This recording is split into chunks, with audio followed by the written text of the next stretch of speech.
Let's bring in O'Leary Ventures Chairman Kevin O'Leary. Kevin, so great to see you. There's a lot to talk about with the TikTok deal, which you have worked on.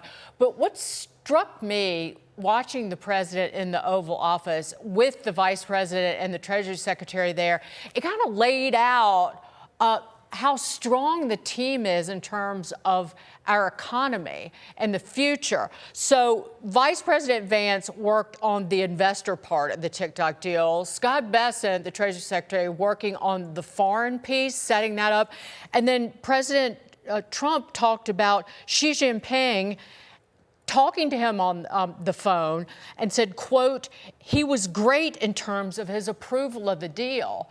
This just sets the economy up and the U.S. up for the next 3.5 years in terms of things that could happen.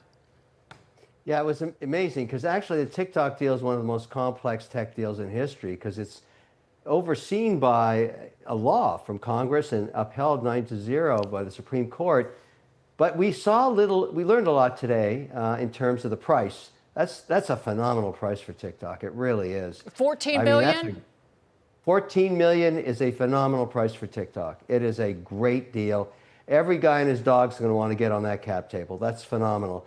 And we also learned that within J.D. Vance's office, his chief of staff, Sean, and I knew that from way back, he's been working this file really hard, looking at all the offers and getting all the various participants and members of the cap table. We learned a little bit. We know with certainty Oracle's on the cap table, and that makes sense because they're overseeing the security from their own servers in Paris, Texas, and in West Virginia.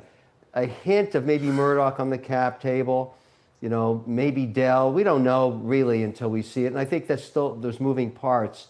But what's interesting about this is immediately there was a lot of criticism about, wait a second, if it's going from Chinese spyware to being controlled, by the White House. And that's simply not true because everybody forgets the big hammer in this deal is an $800 billion penalty that it goes way past the Trump administration in the law from Congress, which, by the way, was bipartisan.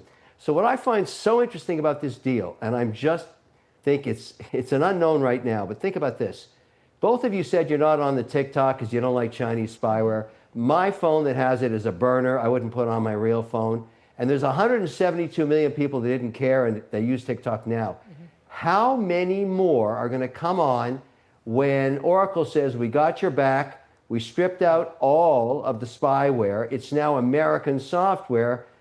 Think about it. They could probably increase the user base by 30%. Well, it's an incredible outcome. Yeah, Kevin, that's what I wanted to follow up on. Look, you're a master marketer. You understand the markets.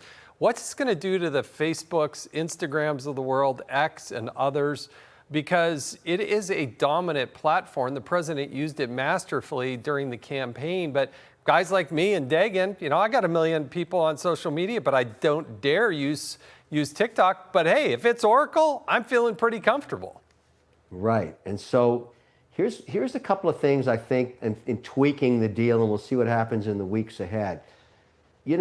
All of the revenue on TikTok is because, and all my companies use it, it has the lowest customer acquisition cost and the best return on ad spend for any Shark Tank company. It's a Shark Tank generation of 7 million businesses on there.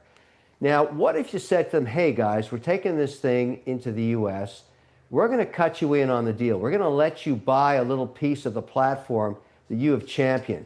And the reason you would do that is to make it the people's platform in terms of everybody that's on TikTok gets to own a piece of TikTok. But really you're doing that to help through the transition period. It's very sticky when you're a partner in the deal. And I hope they consider that idea because everybody on there is very happy, but it would be great if they got a piece of the deal. And I think maybe the president will consider that. And I also think that this is the biggest opportunity. And I don't know if this deal can get cut. India shut it down because of spyware. What if the American TikTok calls up Modi and says, hey, we got your back on the spyware piece. Let's cut a deal. We'll run it off Oracle servers. Let's light up TikTok in India again, a massive market. I mean, I'm just licking my chops at the opportunities here. You got ideas. Let's move on to this. The White House Office of Management and Budget is telling federal agencies to draw up plans for permanent mass layoffs in preparation for a possible government shutdown if lawmakers who are being stonewalled by the Democrats don't come to a deal before the deadline in 5 days. House Minority Leader Hakeem Jeffries saying today his party will not be intimidated. Have a listen. Donald Trump and the administration have been engaging in mass firings that we deem illegal throughout the year. We will continue to push back against any effort to undermine federal civil service protections that exist in the United States of America. As a negotiating tactic, our response to Russ' vote is simple: get lost. Yeah, I don't know how the minority leader deems them illegal, but that's a new theory for me. But what's your take on all this? Well, as an investor, I must tell you, when we talk about government shutdowns, and we do, we've seen this movie so many times before. Yeah. I mean, it is boringo because we know it's going to get resolved 24 hours before the last minute. And we're really thankful for lawmakers to stay up all night the night before. I mean, it's not even a good horror movie. It sucks. It's just the same old routine over and over and over again. I would love to see a different ending one day. Shut it down for a change. Yes! Let's pick it up. I mean, it's just, okay, great. I mean, and all this noise, the squawking and just squawking and talking.